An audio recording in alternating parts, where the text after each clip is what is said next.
అందరికీ నమస్తే. Congress party BJP party రెండంట కుమ్మక్కు రాజకీయాలు చేస్తున్నాయంట. కాంగ్రెస్ వాళ్ళు బీజేపీలు మంచి సోపతయ్యారంట. ఒకే కంచంలో తిన్నారు, ఒకే కంచంలో మన్నారంట. దానికి కావాలన్నది మాత్రం కేటీఆర్ అంట. ఈయన మొత్తం స్వయాన దగ్గరను చూసిందంట. ఆయన చెప్పే ముచ్చట, నేను చెప్పే ముచ్చట అయితే కాదు. కాంగ్రెస్ బీజేపీ కుమ్మక్కు రాజకీయం చేస్తున్నారంట. ఇక పెద్దలు ఒక సామెత చెప్పారు, మూతి కాల్చినా కానీ గుణం మారనంట. కొంతమంది మూతే అన్న మూతి కాల్చినా కానీ గుణం మారనంట. అందులో ఏక నెంబర్ ఈ మనిషి ఇక మారడు, ఇక ఎన్నడు రాదు. ఇక ఆర్ఎస్ బ్రదర్ సమీకరణ ఫలించింది. జూబ్లీహిల్స్ ఫలితంపై ఆత్మవిమర్శ చేసుకోవాలి. అంతర్గతంగా చర్చించుకుంటాం. రాష్ట్రంలో బీఆర్ఎస్ఏ ప్రత్యామ్నాయ పార్టీ అని తేలింది.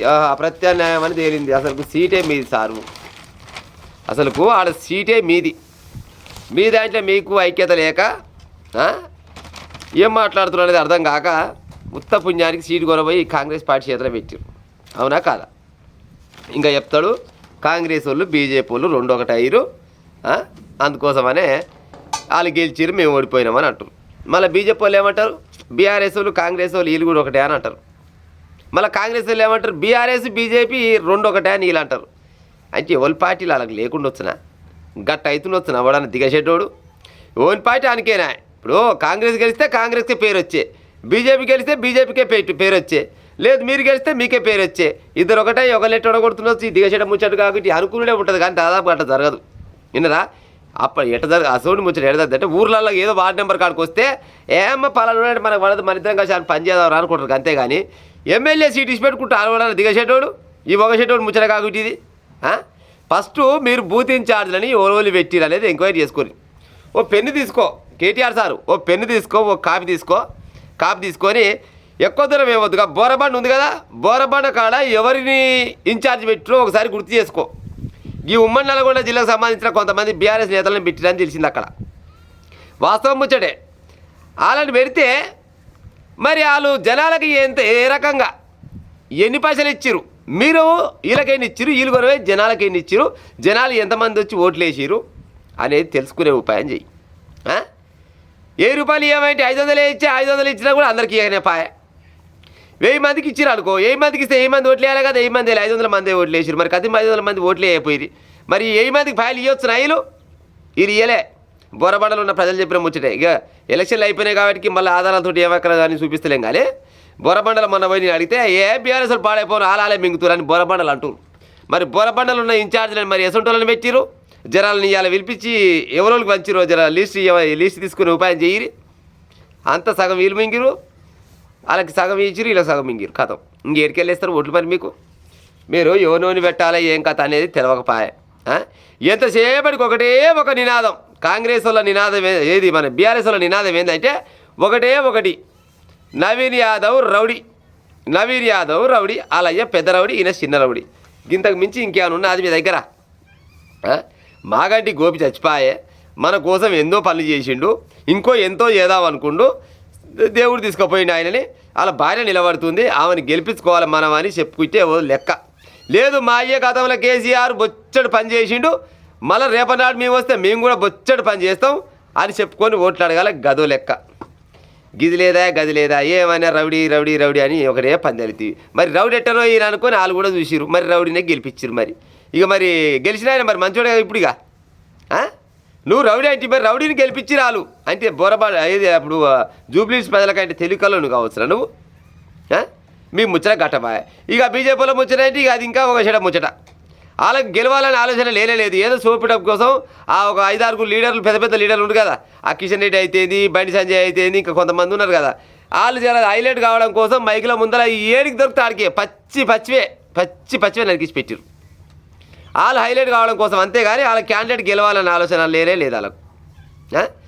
కాంగ్రెస్ వాళ్ళు అన్నావు ఊరికి 2 పోయిరో, ఊరికి 3 పోయిరో, వాళ్ళ పని వాళ్ళు చేసుకున్నారు. అక్కడ లోకల్ అయిన కాబట్టి ఆయనకి ఎంతో కొంత ముఖం తెలివి ఉంది కాబట్టి ఆయన గెలిచే అవకాశాలు చాలా ఉంటాయని చాలా రకాలుగా అన్నారు. ఆయనే గెలిచిండు.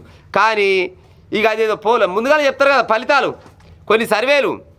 ఆ సర్వేలలో నా సామిరంగా మామూలు సర్వేలు కావాలి. గెలిచిండు, అయిపోయింది. మాగంటి గోపి భార్య గెలిచింది, బంపర్ మెజార్టీతో గెలిచిందని సర్వేలు వచ్చినాయి. ఎడబడినారు సర్వేలు ఇచ్చిన వాళ్ళంతా.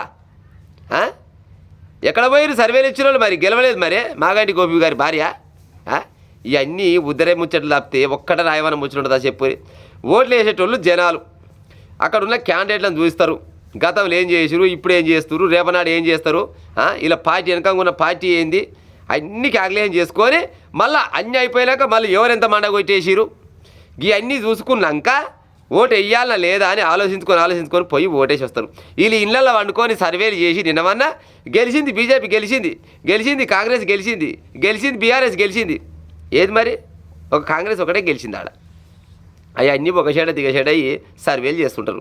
మరి ఇంకోసారి చెప్తున్నా ఇంక మళ్ళీ ఎందుకంటే వాళ్ళ పేరు చెప్పబోతే అయితే నాకు కానీ బోరబండకే బోరబండకు పోయి పెన్ను పేపర్ తీసుకొని ఎంతమంది బీఆర్ఎస్ వాళ్ళు ఎన్ని పైసలు పంచారు, ఎన్ని పైసలు అలా జేబులో పెట్టుకురు అనేది ఒకసారి లెక్క చూసుకుంటే నిజంగా ఎందుకు ఓడిపోయినాం అనేది మీకు ఒకటి అర్థమవుతుంది. కేటీఆర్ సారు పక్క అర్థమవుతుంది. ఒక బోరబండే కాదు ఇంకా తర్వాత బోరబండ అయిపోయినాక అన్ని తిరిగి ఎక్కడెక్కడ ఎన్ని పంచారు, మరి వాళ్ళకెన్ని వాయ వీళ్ళకెన్ని వాయ పాడైపోయి మా దగ్గర అన్ని వాయ పైసలు మా కంపెనీలోకి వెళ్ళి పైసలు బయటకు వచ్చే కానీ జనాలకు అడుగుపోతాలకు అన్ని పంచలేదంట అని మీకు ఒక ఏమంటారు క్లారిఫికేషనా ఏదో వస్తుంది కదా.